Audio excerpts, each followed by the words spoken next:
Hello friends, welcome to my another mini blog. তো সেদিন আমরা সবাই মিলে বেরিয়ে পড়েছিলাম দুর্গা মন্দিরের উদ্দেশ্যে। আসলে আমাদের এখানে হাসাডাঙ্গা বলে একটা জায়গা আছে, সেখানে একটা সুন্দর দুর্গা মন্দির আছে আর রেস্টুরেন্টও আছে তার সাথে।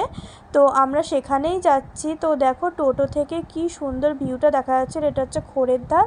আর দেখো বাপি, ভাই, মা, বুনু আর সঙ্গে আমাকেও একটু তোমাদের দেখিয়ে দিলাম।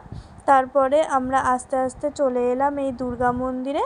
তো এটা ছিল দুর্গা মন্দিরের সামনের ভিউ। তো আস্তে আস্তে ভেতরের দিকে যাই, আর যেটুকু পারবো তোমাদের সাথে অবশ্যই শেয়ার করব। তো আমরা ভেতরের দিকে ঢুকে গেলাম। তারপরে ভেতরের দিকে ঢুকে দেখি, আমি এখানে অনেক দিন আগে এসেছিলাম আর এখন অনেক দিন পর এলাম। তো দেখি জায়গাটা খুব আরও সুন্দর বেশি হয়ে গেছে। তো দেখো এখানে পুরোটা ওই যে দুর্গা মন্দির আছে, তারপরে সুন্দর একটা গার্ডেন রয়েছে, তারপরে এখানে সুন্দর একটা নদী রয়েছে, আর সব থেকে অ্যাট্রাকটিভ যেটা সেটা হচ্ছে এই মহাদেবের মূর্তিটা। তো এখানে তো মনে হচ্ছে সে দাঁড়িয়েই থাকি আর কি। তো তারপরে দেখো এই নদীটার ধারে অনেক রিলস ফটো তুলে নিলাম।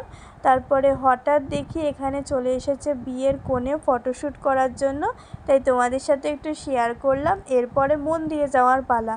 তো দেখো মন্দিরে আমরা ঢুকে গেলাম। এটা হচ্ছে সেই দুর্গা মূর্তিটা, আর কত সুন্দর লাগছে দেখো, তোমরা একটু দর্শন করে নাও।